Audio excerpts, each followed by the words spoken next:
Bonjour à tous, je m'appelle Thibaut Nguyen de Cossette, donc je suis directeur commercial de la société Participe et je suis aujourd'hui là pour vous parler de la distribution digitale des producteurs de produits financiers aux épargnants. Donc dans un premier temps, je vais vous présenter très rapidement notre activité et ce qu'on fait. Ensuite, on va rentrer dans le vif du sujet en présentant les enjeux, les attentes des acteurs, les interactions, les solutions, les écueils qu'ils rencontrent. Et enfin, j'illustrerai notre propos par deux cas d'usage qu'on a expérimenté dans notre société pour le compte de nos clients. Un cas d'usage qui concerne la distribution de SCPI, d'une part, et d'autre part, la distribution d'assurance vie. Si vous avez des questions, j'essaierai d'être relativement bref pour laisser peut-être 2-3 minutes à la fin pour que vous puissiez intervenir. Alors, quelques mots sur notre société. Donc, Participe a été créé en 2013, il y a 10 ans. On est aujourd'hui 45 collaborateurs et on est une fintech française labellisée Finance Innovation. On a deux investisseurs de renom parmi nos actionnaires, le groupe Kereis, anciennement CBP France, qui est le premier groupe de courtiers grossistes en France et en Europe sur les problématiques d'assurance, de prévoyance pour les personnes, et le groupe Soprasteria qu'on ne présente plus, je pense que tout le monde le connaît ici. Notre métier est éditeur de logiciels, on propose des solutions de distribution en ligne de produits financiers en mode SaaS. On intervient dans un écosystème qui va mettre en relation les émetteurs de produits financiers, donc ça peut être des banques, des assureurs, des mutuelles, mais aussi des sociétés de gestion, le réseau de distribution, donc courtiers grossistes, CGP, et évidemment les souscripteurs finaux. Nous, notre métier, c'est vraiment de permettre à nos clients, donc, qui sont et les distributeurs et les émetteurs de produits, d'intégrer sur leur plateforme digitale, sur leur site internet ou sur leur site mobile ou leur application, des parcours spécifiques de souscription aux produits qu'ils distribuent. Alors, quels sont ces produits? C'est des produits qu'on a classés en deux catégories. Pourquoi? Parce qu'en fait, nous, on fonctionne autour d'une API qui est déclinée sur deux solutions. Donc, d'une part, les produits de type assurance et produits bancaires. Donc, ça va être les crédits en ligne, ça va être les assurances vie, non-vie, mais aussi les ouvertures de comptes. Et d'autre part, plutôt pour les sociétés de gestion, les produits d'investissement, comme des SCPI, des fonds cotés, du private equity typiquement, des fonds UCITS et des titres obligataires. Je vous propose maintenant de voir quelles sont les attentes de ces acteurs-là. Finalement, c'est les attentes d'un peu tout le monde, hein, que ce soit le souscripteur en bout de chaîne jusqu'à l'émetteur de produits, c'est-à-dire avoir beaucoup plus de rapidité dans l'exécution de leurs tâches, que ce soit le courtier pour accompagner son client souscripteur dans son processus, que ce soit l'émetteur pour pouvoir gérer la remontée des datas et des informations au sein de ses propres systèmes d'information, et évidemment le distributeur et le souscripteur pour le souscripteur qui s'attend à ne pas avoir prendre 4 rendez-vous ou passer plusieurs heures pour réaliser la souscription à un produit financier. Les écueils rencontrés par ces différents acteurs, ils sont de plusieurs ordres. Aujourd'hui, on a typiquement du côté des émetteurs une problématique sur la démultiplication des interfaces et des remontées d'informations sous différents formats. En travaillant avec tel réseau de courtiers ou tel CGP, on va avoir l'ensemble du bulletin de souscription à un produit qui va être envoyé par email, ou qui pour un autre va pouvoir nous faire des connexions en API, et d'autres mettre en place des webbooks, parfois même des liasses qu'on va recevoir par la poste. Donc ça, c'est un vrai problème pour la gestion des émetteurs, des producteurs de produits financiers, à la fois dans le temps de traitement et dans les ressources dédiées. Il y a aussi une problématique qui est propre à leur métier, c'est la mise à jour des produits. Évidemment, les produits peuvent, selon des contraintes légales, évoluer. Et donc, il y a toute la diversité des relations vis-à-vis de leur réseau de distribution va démultiplier, évidemment, la charge et la complexité de la mise à jour de ces produits, à l'instar du fait d'onboarder en fait, dans son réseau de distribution de nouveaux courtiers. Donc tout ça démultiplie, c'est des véritables écueils que rencontrent les producteurs et les émetteurs de produits financiers. Chez les distributeurs, c'est un petit peu le même principe. Aujourd'hui, vous pouvez avoir un CGP qui va distribuer plusieurs assurances vie et systématiquement qui va devoir se connecter sur X extranets différents pour pouvoir déverser l'ensemble du bulletin de souscription de son client. Donc c'est beaucoup de temps pour les courtiers et ce n'est pas forcément toujours les bons formats. Pour sa gestion, c'est beaucoup de charges. La connexion avec le CRM du courtier ou du CGP, du réseau de distribution, n'est pas toujours simple. les connexions ne sont pas forcément évidentes, donc ça aussi c'est un problème de saisie manuelle de leur côté, donc de démultiplication des erreurs possibles de saisie manuelle. De la même façon, la mise à jour des produits est aussi compliquée du point de vue émetteur que du point de vue distributeur pour pouvoir déployer et présenter à ses clients un nouveau produit et déployer toutes les étapes de souscription qu'ils utilisent actuellement. Les nouveaux produits, de la même façon, sont compliqués. Pour le souscripteur, c'est la disponibilité. Aujourd'hui, si je veux souscrire un contrat d'assurance vie ou à un fonds de private equity, par exemple, je vais devoir contacter mon conseiller, je vais prendre rendez-vous avec lui, parmi les heures ouvrées auxquelles mon conseiller est disponible, prendre 1 ou 2 rendez-vous pour faire mon KYC, ensuite revenir, signer les papiers et fournir tous les documents. Donc ça peut être aussi très très long et prendre beaucoup plus de temps. Aujourd'hui, on sait qu'en 2023, la plupart de vos clients souscripteurs vont attendre de pouvoir faire ça assez rapidement, dans l'espace, on va dire peut-être prendre 1 heure ou 2 maximum pour pouvoir faire tout le processus de souscription. Enfin, il y a également tout ce que j'ai évoqué au niveau des rendez-vous et de la paperasse qui peuvent être liés à ce type de souscription. Donc sur les objectifs, c'est simple. Pour les émetteurs et les distributeurs, il s'agit d'augmenter le volume de souscription.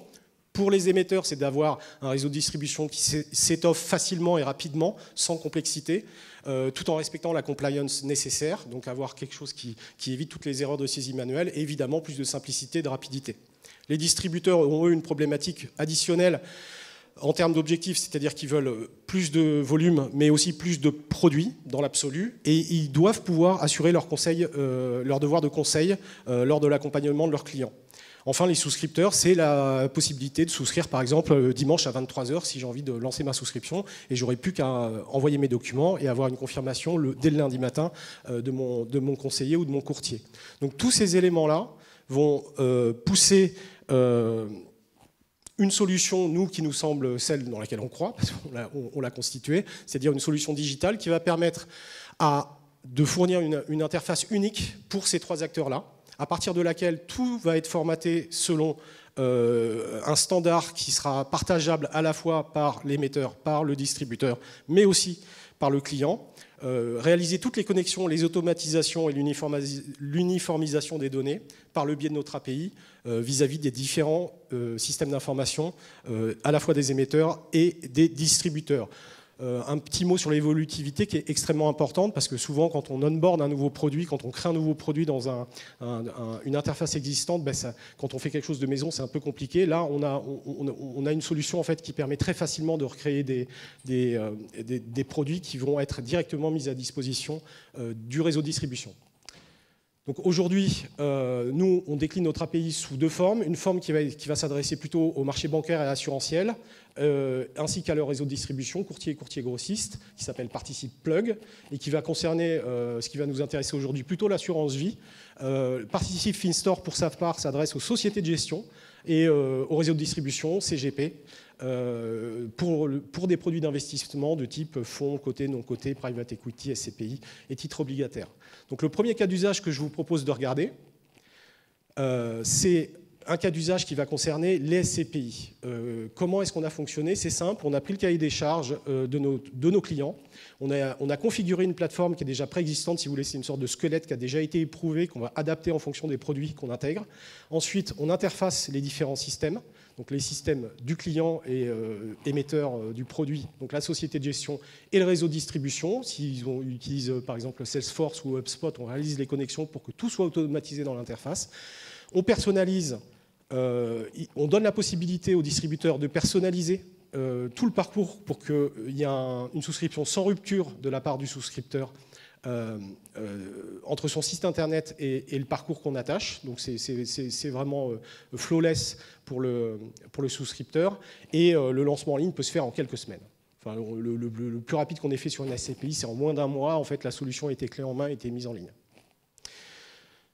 Donc là, je vous donne l'exemple des SCPI avec une problématique qui a touché 4 de nos clients, mais en fait un petit peu plus. Mais là, on a retenu principalement ceux qu'on a fait pour Arkea, HSBC, AEW, Siloger et Foncière et Territoire. Donc quelle était la problématique? La problématique, c'était de dématérialiser le parcours de souscription, ainsi que la cession des produits d'investissement. Et de pouvoir gérer la relation avec les partenaires distributeurs pour pouvoir faire en sorte que la distribution et l'onboarding de nouveaux distributeurs soient faites de façon très rapide. tout en évidemment se conformant en étant conforme à la réglementation par le biais en fait, d'un canevas qui sera en fait la solution qu'on va leur mettre en place. Donc qu'est-ce qu'on a livré finalement? On a livré une interface qui va donner 3 accès aux 3 acteurs différents. Donc les conseillers d'une part vont avoir un espace digital dédié au sein duquel ils peuvent demander leur convention de distribution en ligne et commercialiser les produits de la société de gestion et suivre leur commission. Donc ça permet à tout nouveau courtier, CGP en l'occurrence, très rapidement en fait, de se reconnecter. L'autre interface concerne évidemment les investisseurs qui vont pouvoir souscrire en mode self-care, c'est-à-dire en toute autonomie, ou par le biais de leurs conseillers, et ce, très rapidement, en quelques minutes. Enfin, la société de gestion permet d'avoir une centralisation de toute son activité et de monitorer le suivi, le commissionnement de la distribution de ses produits et de déverser directement, de réinjecter toutes les données dans ses outils de gestion interne, notamment là en l'occurrence c'était Unicia pour la gestion du passif. Donc au final, qu'est-ce que ça a donné? Ça a donné en moyenne, bon, là, évidemment c'est des acteurs un petit peu différents qui ont des tailles sensibles, mais on est sur un volume moyen de 10 millions d'euros de volume annuel de souscription réalisé. 50% des souscriptions sont réalisées en ligne par un conseiller, initié par un conseiller, et tous les éléments de signature électronique et de pièces justificatives ont été déposés par le souscripteur. Et on a un taux dont on est assez fier, qui est un taux de 82% de souscription entre le premier écran, le premier champ rempli, et le bouton final qui clique sur envoyer l'ensemble du transfert de contexte au producteur. On a d'autres cas d'usage sur lesquels je ne vais pas revenir. On a le financement de l'apport pour l'acquisition d'un bien immobilier. On a fait du private equity avec Photosol. Arkea, on a travaillé pour la salle des marchés sur des produits structurés et UCITS, ainsi que sur des fonds dédiés des OPCI. Et on a un certain nombre de clients de notre portefeuille qui sont sur des problématiques de fonds verts et d'investissement dans le durable. Dernier cas d'usage, c'est l'assurance vie. Donc là, on a travaillé à la digitalisation de l'assurance vie sur Avenir. La problématique, c'était de pouvoir avoir une version digitale du produit et très facilement la proposer à un réseau de courtiers ou à tout nouveau courtier qui souhaite la distribuer. L'idée, c'est que ce soit vraiment sans rupture et que toutes les données remontent directement selon le même format. Et Dieu sait, vous n'êtes pas sans savoir qu'effectivement, entre une assurance classique et une assurance vie, le nombre de champs à remplir est quand même sensiblement différent. La nécessaire rapidité que j'évoquais en début de présentation et ici prend tout son sens parce qu'en fait, on se rend compte qu'in fine, il faut moins de 10 minutes pour souscrire en totalité un contrat d'assurance vie via cette plateforme-là. Donc là encore, on a permis à nos clients d'avoir 3 accès. Un accès pour le producteur qui a la version digitale de son assurance vie, son parcours 100% digital et évidemment l'automatisation du partage de données. Enfin, pour le distributeur, c'est la possibilité évidemment très rapidement de proposer à partir de son site internet le parcours de souscription, la personnalisation à ses couleurs du formulaire, de la série de formulaires et surtout la possibilité individuellement d'ajouter des étapes relatives à son devoir de conseil. Et ce, courtier par courtier. C'est-à-dire que chaque courtier va ajouter dans le parcours ses propres questions. Enfin, les clients finaux peuvent évidemment souscrire très rapidement en ligne. Donc les quelques chiffres que j'évoquais, c'est la rapidité, c'est moins de 10 minutes pour souscrire un contrat. C'est 20 jours pour un nouveau courtier pour intégrer le parcours de distribution digitale sur son site internet et un objectif de 4000 partenaires distributeurs atteints sur cette problématique en particulier. Donc là, je vous parlais de l'assurance vie sur Avenir qui a été déployée via un courtier grossiste qui s'appelle Épargni-Simo. Voilà, pour la présentation des 2 cas d'usage. On en a d'autres qui couvrent les assurances et les garanties obsèques. On a fait de l'extension de garantie d'entretien automobile en ligne pour les conseillers en agence pour RCI Bank, enfin en agence, pardon, en concession. Crédit Agricole, c'était de l'ouverture de souscription à une carte bancaire personnalisée. Crédit du Nord, prix immobilier et assurance RC Pro pour Iscox. Voilà, donc j'ai terminé. Est-ce que si vous avez des questions, je vous invite à prendre la parole. Pas de questions? Eh bien écoutez, ah oui, madame?